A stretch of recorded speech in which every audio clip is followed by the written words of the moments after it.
If you haven't seen the video of President Trump and J.D. Vance with President Zelenskyy, go watch it. I'm not going to put it here because, frankly, I am deeply, deeply embarrassed. I am going to share the last part of that meeting and just watch Secretary of State Marco Rubio. You're either going to make a deal or we're out. And if we're out, you'll fight it out. I don't think it's going to be pretty, but you'll fight it out. But you don't have the cards. But once we sign that deal, you're in a much better position. But you're not acting at all thankful.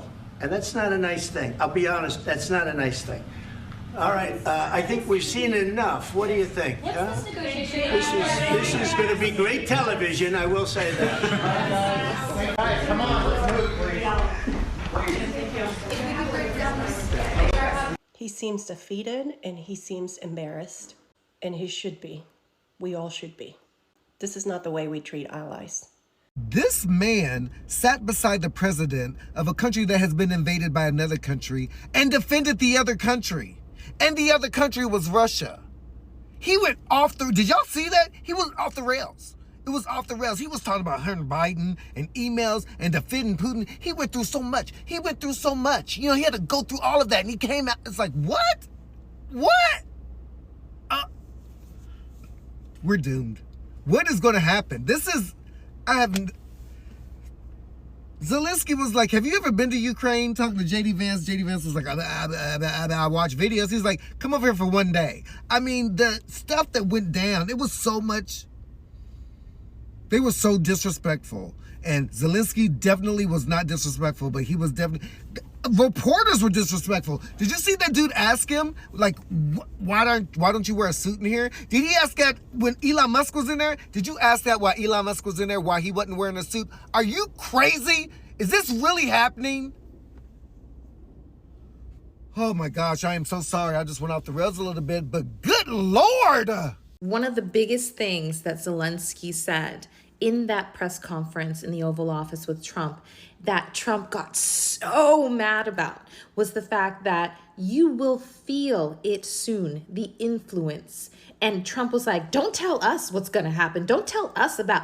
And you know what?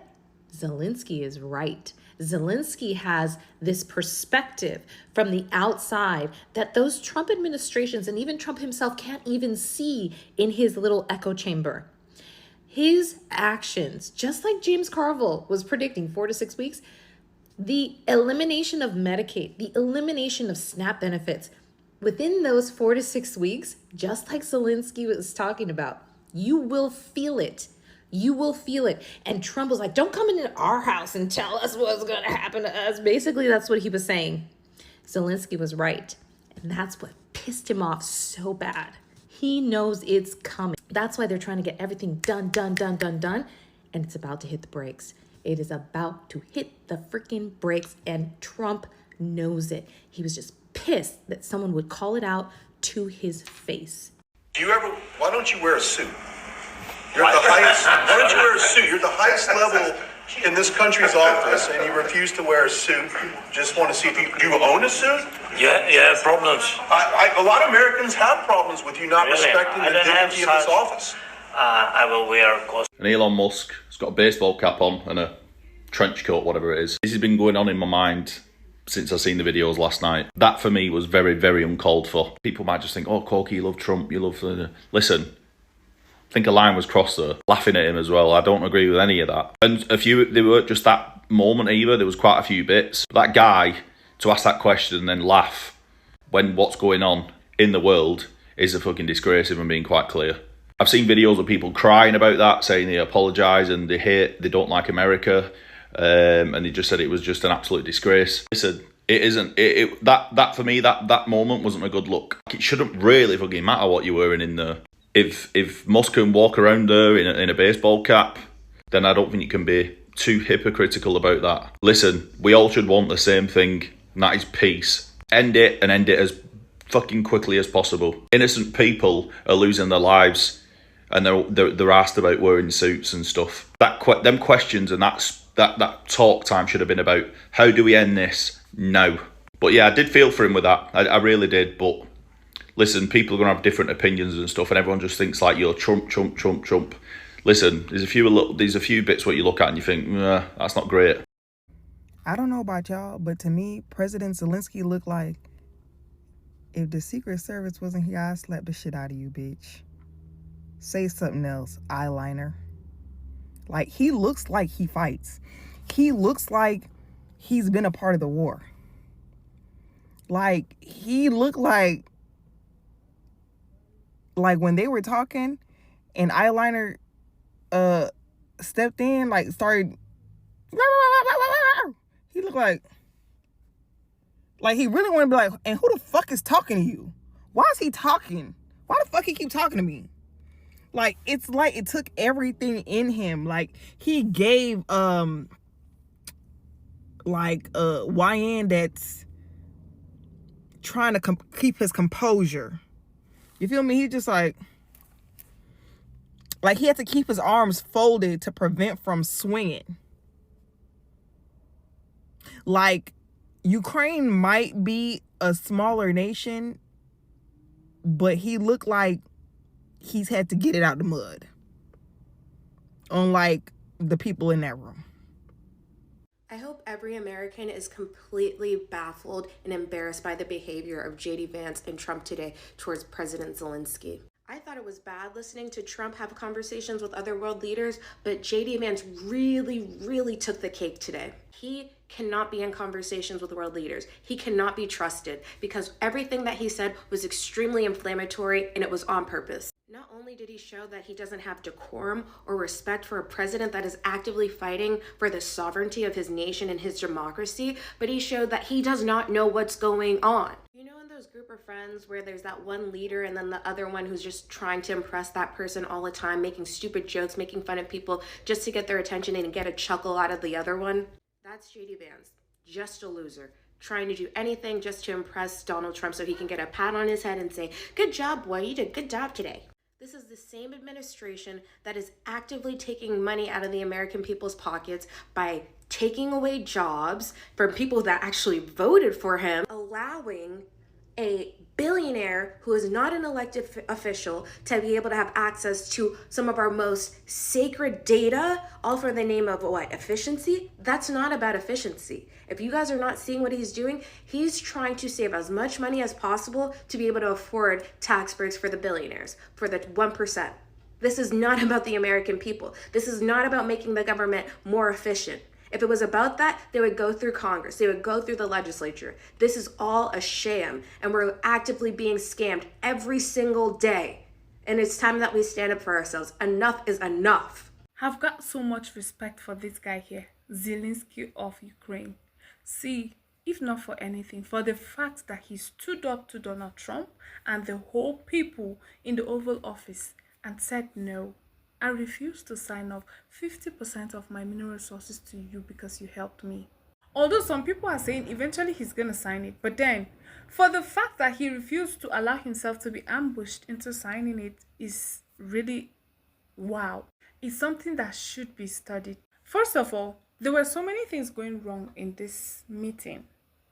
Zelenskyy wasn't even given permission to talk. He wasn't even given a chance to speak up. So that felt like an ambush. The vice president said Zelenskyy has not said thank you to the American people for once, but there was a clip, I saw a video where Zelenskyy said thank you to the American people and even to the Biden administration. And he was being disrespectful to the president of the Ukrainian people because of the manner in which he was talking to him. It is understandable if Donald Trump talked to Zelenskyy the way he did because they are both presidents. Another thing is that they criticize his dressing, saying he should have put on a suit. But I love his response. What do you expect from someone who has been fighting war for 3 years, whose people are being unalived every day, and all you can think of is putting on a suit? But the most interesting thing in all of this is that this particular meeting exposed the ulterior motive behind the US helping the Ukrainians fight the war. Most of what they wanted or the interest is the mineral resources or what they could get out of Zelenskyy after everything. It is said that Ukraine has a lot of mineral resources. It has titanium too, which is, in huge quantity, and the US wants a piece of it. These are some of the mineral deposits in Ukraine. And it is clear to note that it's not that Zelensky does not want to sign the deal. He only needs them to give him security guarantee. Because as he said, he wants a ceasefire, but then he needs security guarantee. He needs the US to make a commitment in order to secure him, just in case Putin decides to go back on his word, because he said he does not trust Putin. Not to go back on the agreement or the deal of the ceasefire. In all of this, initially, you would agree with me that the main narrative was that Zelensky does not want to end the war, or he does not want a ceasefire. But then this meeting exposed everything. This is just crazy. Let me know what you think about this. Trump and Vance just made Zelensky uber popular, like unassailably popular, which is clearly not what they wanted to do. They wanted to crush him down. But everyone knows it's a simple rule of politics and human affairs that when a community is threatened, then the trust in and support for the leader of that community absolutely shoots up. In fact, it's even used by many leaders cynically, manufacturing external threats so that everyone rallies round the leader. You see it time and time again. And Trump and Vance just cornered the leader of Ukraine in their office and put him through hell to try and break him, and he didn't break. Imagine what this is going to do to the popularity of Zelensky at home, given what is clearly done to the popularity of Zelensky across Europe, in the States, and right round the world. Look, let's put it another way. Zelensky's popularity wasn't that great before Russia invaded Ukraine. Then it shot up to 90%. Remember when 9/11 happened and George W. Bush's popularity and support rating went up to 90%? Same thing. And also then, after years of war, popularity does wane. But when Donald Trump blamed the war on Ukraine, again, Zelensky's trust rating shot up. It something like doubled overnight. So imagine what it is now. The unattended effects of silly moves by complete bullies thinking that they could crush the man and send him back with his tail between his legs after having ripped him off for minerals and things like that, and carving up his country. And further to that, Zelensky is now going to be, I bet you, more popular in the States than is the president himself, or the vice president, or Musk, or any of those characters around him. But Zelensky is bigger than MAGA in the States. I am betting you that. And I think for everyone who's absolutely convinced, and probably rightly so, that the White House is now the Western Kremlin, this is what you should be doubling down on. If there is a common cause in the resistance to bring out now, it is with the Ukrainian flags, it is with Zelensky, it is being united with Europe, Ukrainian flags, European flags, bring them out and absolutely build your movement from there, because that is a cause that people can rally behind. It's not Democrats or Republicans anymore. You've got to get well away from that, and the best way to get well away from that is to take an outside symbol that you can all rally around, that means, and you put that with the American flag, right, and you say defense of freedom, defense of our true founders' values. This is why we link up with Ukraine, and this is why we need to get Trump out. Nothing to do with Republicans, Democrats, internal politics. It is all about the fundamentals of America now, and how that is expressed through American relationships with other countries. But it's funny how things pan out. But I am sure of it that that what Trump and Vance did stupidly was to just wake a sleeping giant in the States that has had absolutely enough of corrupt, self-interested politicians and an oligarch mob around them absolutely sucking the marrow of the hard-working American people dry, and seeing that inequality grow and grow, and that powerlessness in Americans grow and grow. And I think that you've actually kind of got a new symbol and a new fresh identity to actually roll in with the visuals here to help champion a new cause, which is what America is about. And I think that Vance and Trump are going to be on the back foot very, very quickly, especially after all of Elon Musk's destruction starts really biting too. So my dad is MAGA, and I'm obviously not. And we are very close. And the last, 6 months to a year have been really hard. Right? Because he's been defending and defending and defending. And I've had to dig really, really deep, spending time with him, knowing how he feels and what he supports. And it was sort of okay because it wasn't so blatant. And then after the Zelenskyy meeting yesterday, the embarrassment, the shock, the shame. And I woke up this morning in tears as soon as I woke up, because I realized that for me, that was the straw. That was the swan song. And I think I have to end my relationship with my dad. I can't. Because if he can watch the things he's been seeing, assuming that he's actually seeing the truth and not just watching one station that feeds him the information he wants. But if he can see all that's been going on, the taking away of human rights, the hatred, the isolation, the dictatorship, all of the things, if he can have seen all of that and still support that, that means that he is not a good human being. And I can't have him in my life. I can't. So I woke up this morning thinking to myself, how am I going to do this? Because I'm very, very close to my mom, and I'm pretty sure that she would prefer to be on the blue side, but she needs to keep peace in her home. I mean, she's in her 80s, and I understand that.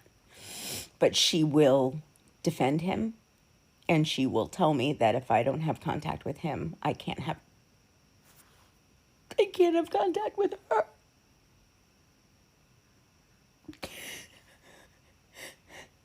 But I can't continue, because every time I'm with him, I get a feeling in the pit of my stomach, and I feel sick, because he's somebody who didn't believe that January 6th was a bad thing or that police officers were hurt.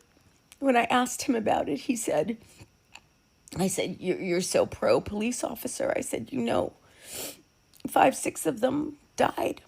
Well, what are you talking about? And I said, what about the one that was beaten? And he said, he had a stroke. And I said, he had a stroke because they beat the shit out of him. And he just can't get there.